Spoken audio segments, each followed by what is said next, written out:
சிவாய. வாக்குண்டாம் நல்ல மனமுண்டாம் மாமலராள் நோக்குண்டாம் மேனி நுடங்காது பூக்கொண்டு துப்பார் திருமேனி தும்பிக்கையான் பாதம் தப்பாமல் ஷார்வார் தமக்கு.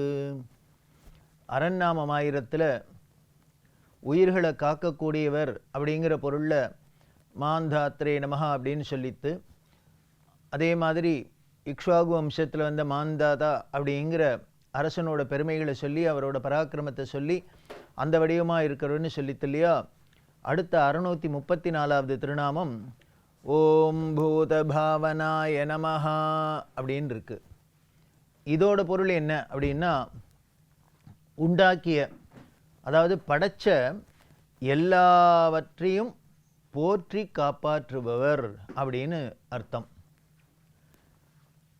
இவர் தான் படைச்சுட்டார் அப்படின்னா காக்க வேண்டிய பொறுப்பும் அவர்கிட்டயே தானே வந்துடுறது. அது மாதிரி தான் படைச்ச உயிர்கள் அத்தனையும் எப்படி இவர் போஷித்து காக்கிறது அப்படின்னா அதுகளுக்கு ஒரு ஊட்டம் கொடுத்து போஷித்து காப்பாற்றணுமே. இத்தனை ஜீவராசிகள் இருக்குது, இத்தனை கோடானு கோடி ஜீவராசிகள் இருக்குது படைக்கப்பட்டது. இது எல்லாத்துக்கும் உயிர் வாழணும்னா உணவு வேணும். இந்த உணவு வடிவமாக இருக்கார் அப்படின்னு முன்னாலே ஒரு திருநாமத்தில் சொல்லியிருக்கு. அந்த உணவும் எப்படி இருக்குது அப்படின்னா, இத்தனை கோடானு கோடி ஜீவராசிகளுக்கு அதுக்குன்னு உணவு இருக்குது. அதுன்னா அங்கே முக்கியம். மனுஷன் அப்படின்னா இனிமேல் அரிசி சாப்பாடு கோதுமை அப்படின்னு, மாடு அப்படின்னா அதுக்கு வைக்கல் புல் இப்படி. அதாவது ஒருத்தருக்கு ஒன்றுக்கு வேண்டாம் அப்படின்னு தூக்கி போடுறது விளக்கிறது இன்னொன்றுக்கு அவசிய தேவை அப்படின்னு வச்சுருக்கு. அதுதான் அங்கே ரொம்ப ரசிக்க வேண்டிய ஒரு விஷயம். இப்போ எல்லா ஜீவராசிகளுக்கும் ஒரே மாதிரி உணவு அப்படின்னு மட்டும் படைச்சிருந்தாருன்னா என்ன ஆயிருக்கும்?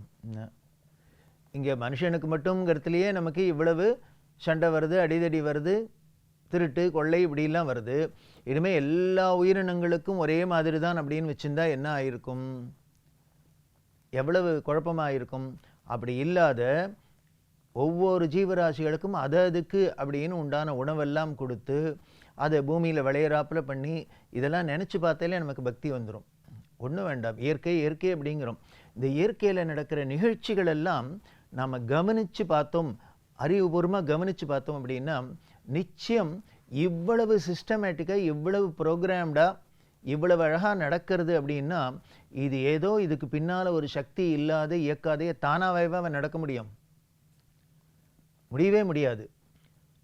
அப்படின்னா இவ்வளவு அழகாக நடக்கிறது அப்படின்னா ஒரு சின்ன அறிவு உள்ள நம்மளாலேயே எவ்வளவோ விஞ்ஞானத்தில் முன்னேற்றத்தெல்லாம் ஏற்படுத்தி என்னெல்லாமோ சாதனை பண்ண முடியுது அப்படின்னா இவ்வளவு பெரிய விஷயத்தை அண்டச்சராச்சரங்களை படைச்சு அதில் இத்தனை கோடானு கோடி ஜீவராசிகளை படைச்சு அதுகள் அத்தனையும் உயிர் வாழறதுக்கு தேவையான அத்தனை பொருட்களையும் கொடுத்து அந்த பொருட்களை அவர்கள் அனுபவிக்கிறதுக்கு உண்டான உறுப்புகள் எல்லாம் கொடுத்து, இந்திரியங்கள் எல்லாம் கொடுத்து எப்படி எல்லாம் ஒரு அழகாக நடந்துட்டுருக்கு அப்படின்னா இதுக்கு பின்னால் ஒரு பேரறிவுன்னா இருக்கணும்.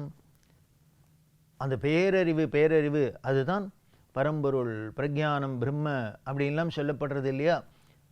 அப்படி தான் உண்டாக்கிய அத்தனையும் போஷித்து காக்கிறது. அதுக்காக சொல்ல வந்தேன். என்னமோ காப்பாற்றுறது அப்படின்னா சும்மா வெறும் காப்பாற்றுறது மட்டும் இல்லை, அதுகளுக்கு என்னென்ன தேவையோ அதெல்லாமும் முதல்ல படைச்சிட்டு, நமக்கு ஒரு குழந்தை பிறக்க போகிறது அப்படின்னா அந்த குழந்தையை வளர்க்குறதுக்கு என்னென்ன உண்டோ அதை அத்தனையும் முன்னாலே நம்ம முன்னதாக ஒரு பொறுப்புள்ள பெற்றோர்கள் பண்ணி வச்சுக்கிறா. அதை போல தான் அம்மையப்பனான அந்த பரம்பொருளும் சிவபெருமானும் இந்த உலகத்தில் இத்தனை கோடி ஜீவராசிகளையும் படைச்சு அதுகளை காக்கணும் அப்படிங்கிறதுக்காகவே, அதை வளர்க்கணும் அப்படிங்கிறதுக்காகவே இத்தனை விஷயங்களையும் நமக்கு கொடுத்துருக்கார். அதுதான் போஷித்து காப்பாற்றுறது. அதுதான் பூத பாவனாய நமஹா அப்படிங்கிற திருநாமம் சொல்லுது.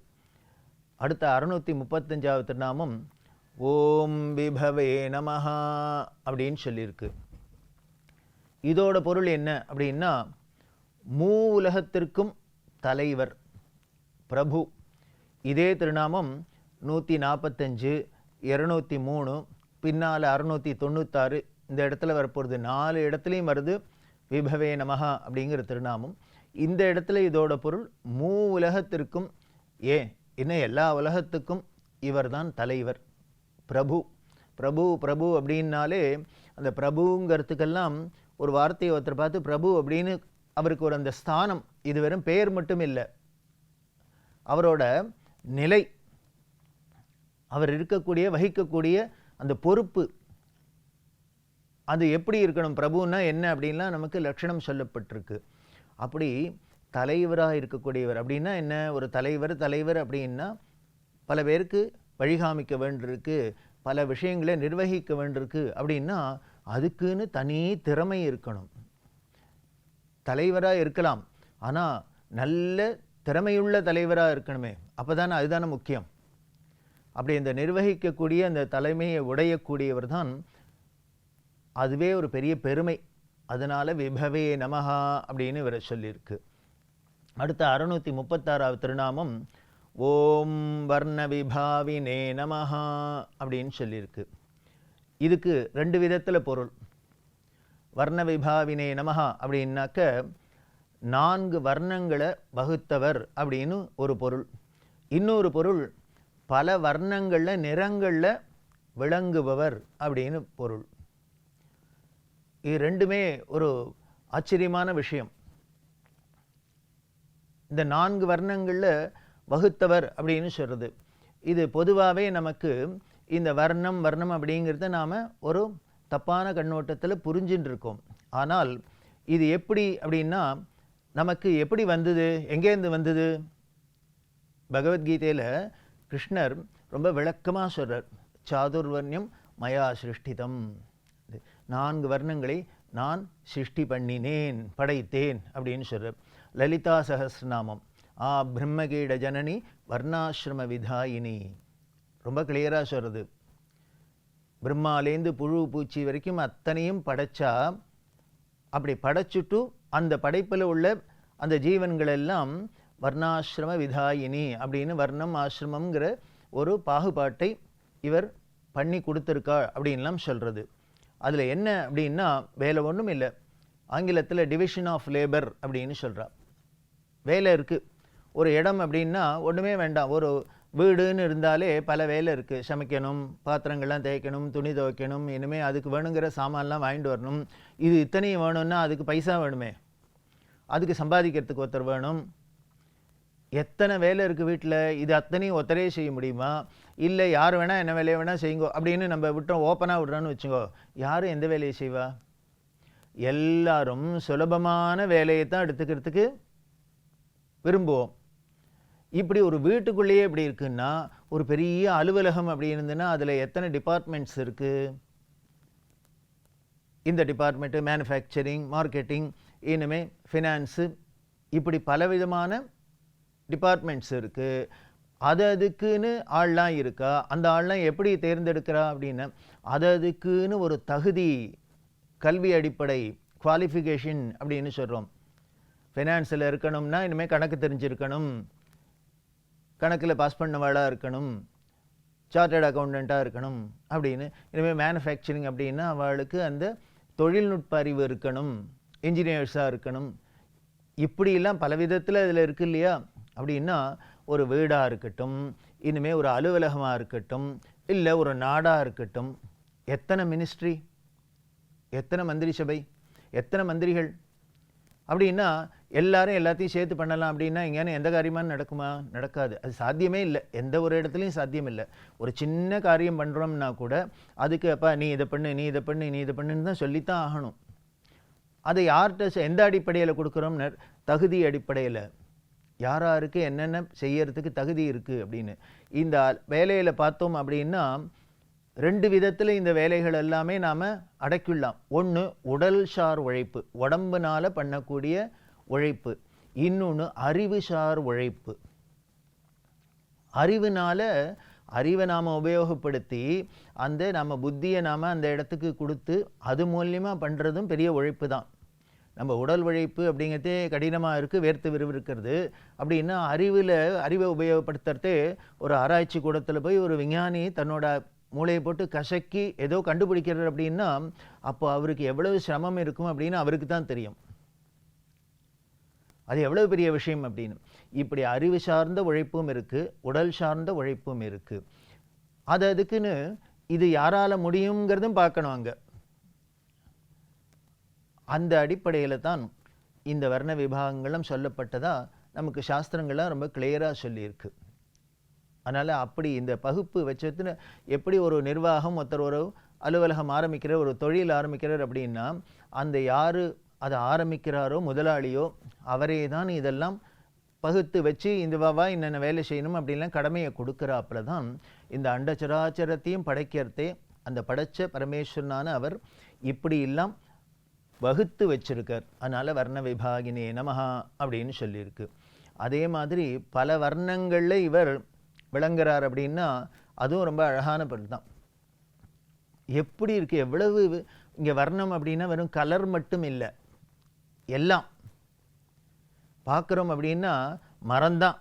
மரம்ங்கிறது ஒன்றும், அந்த மரத்தில் பார்த்தோன்னா எத்தனை தின்ஸ் மரங்கள் இருக்குது, அதாவது இலைகள்லாம் ஒவ்வொன்றுத்துக்கும் விசித்திரமான இலையாக இருக்குது, எவ்வளவு டிசைன் இருக்குது, அதுலேயே கரும்பச்சை நிறம், அதில் இனிமேல் வெளிர் பச்சை நிறம், எத்தனை அதுக்குள்ளே மரம் அப்படின்னு பொதுவாக சொல்கிற ஒன்றுத்துக்குள்ளேயே எவ்வளவு விதமான இருக்குது. மலர் அப்படின்னு சொல்லக்கூடிய பூ அப்படிங்கிறதுக்குள்ளேயே எத்தனை விதமான பூக்கள், அதுக்கு எத்தனை விதமான வர்ண விசேஷங்கள், அதுக்கு எத்தனை விதமான வாசனைகள். உதாரணத்துக்கு எடுத்துட்டோம் அப்படின்னா மல்லியரும்பு அப்படின்னாக்க அந்த மல்லியிலேயே மல்லின்னு ஒன்று இருக்குது, முல்லைன்னு ஒன்று இருக்குது, ஜாதின்னு ஒன்று இருக்குது. எல்லாம் பார்த்தா வெள்ளையாக தான் இருக்குது. ஆனால் முல்லையோட வாசனை தனியாக இருக்குது, ஜாதியோட வாசனை தனியாக இருக்குது, அதோட டிசைன் தனியாக இருக்குது, மல்லியோட வாசனை தனியாக இருக்குது. மாம்பழம் அப்படின்னு எடுத்துட்டா பொதுவான மாம்பழம், ஆனால் அந்த மாம்பழத்துக்குள்ளே தான் எத்தனை வித்தியாசம். மல்கோவா என்ன, இனிமேல் ருமானி என்ன, நீலம் என்ன, பங்கனப்பள்ளி என்ன, எத்தனையோ விதமான மாம்பழம். அதுக்குன்னு தனி ருச்சி வேறு. மல்கோவா ருச்சியை எங்கேயானு நாம் ருமானியில் நீளத்தில் பார்க்க முடியுமா? பார்க்க முடியாது. இதெல்லாம் யார் பண்ணினா? எப்படி இவ்வளவு அழகாக இவ்வளவு சிஸ்டமேட்டிக்காக காலங்காலமாக யுகமிகமாக இதெல்லாம் இப்படி பண்ணி வச்சிருக்காளே, யார் பண்ணி வச்சா? அதுதான் அந்த பேரறிவு. அதனால தான் இதுக்கு முன்னால் என்ன சொல்லித்து பூத பாவனாய நமஹா அப்படின்னு சொல்லித்து போஷித்து வளர்க்குறார் அப்படின்னு சொல்லுமே, இதையும் சேர்த்து பார்க்கணும். அதனால தான் இந்த ஆர்டர்லேயே இந்த நாமங்கள்லாம் சொல்லப்பட்டிருக்கு. அப்படி பலவிதமான வர்ணங்கள் அதெல்லாம் பார்த்தாலே ரொம்ப ஆச்சரியமாக இருக்குது, பிரமிப்பாக இருக்குது. ஒவ்வொரு விஷயத்தையும் நாம் பார்க்குறதே இயற்கையில் உள்ள எந்த வர்ணங்களாக இருக்கட்டும், நிறமாக இருக்கட்டும், ருச்சியாக இருக்கட்டும், மனமாக இருக்கட்டும் இருக்குது. எல்லாத்துக்கும் மேலே மனம்னு ஒன்று ஞாபகம் வருது. மனம் வேற. இத்தனை கோடானு கோடி ஜீவராசிகள் இருக்குது, அதுக்குன்னு ஒரு மனசு இருக்குது, அதுக்குன்னு எண்ணம் இருக்குது. மனுஷன் அப்படின்னா ஆண் அப்படின்னா எல்லா ஆண்களுக்கும் ஒரே மாதிரி எண்ணம் தான் இருக்கணும், பெண் அப்படின்னா எல்லாருக்கும் எல்லா பெண்களுக்கும் ஒரே மாதிரி எண்ணம் இருக்கணும், இப்படின்னு ஏதானு ஒரு காமனாக இருந்ததுன்னு வச்சுங்கோ, உலகத்தில் சண்டையே கிடையாது. ஆனால் ஒவ்வொருத்தருக்கு கேட்டால் சார் அது என்னோட டேஸ்ட்டு சார் அப்படிங்கிற அவர்களுக்குன்னு தனித்துவம், அதுதான் அங்கே முக்கியம்.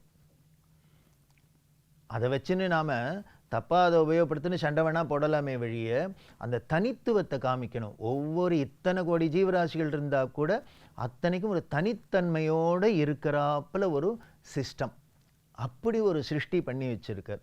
அதனால தான் வர்ண விபாவினே நமஹ அப்படின்னு இப்படிலாம் ஒவ்வொன்றத்தையும் பகுத்து பகுத்து பகுத்து வச்சு இது ஒன்றோட ஒன்று ஒரு குழப்பம் இல்லாத அதை எல்லாத்தையும் எல்லாரும் பார்த்து நாம் என்ஜாய் பண்ணுறாப்புல அனுபவிக்கிறாப்புல தான் அவர் கொடுத்துருக்கார்.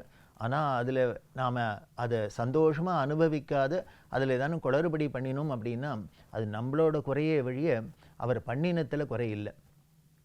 ஒரு சாமான் இருக்குது, ஒரு விஷயம் இருக்குன்னா அதை யூஸ் பண்ணுறதுல கெட்டிக்காராளாக இருந்தால் நல்லபடியாக யூஸ் பண்ணுவாள். அது யூஸ் பண்ண தெரியலேன்னு இவரோட குறைதானே வழிய அது இந்த சாமான் மேலே குறையில்லை, அப்படி பண்ணக்கூடியவர் அப்படின்னு தெரியுது.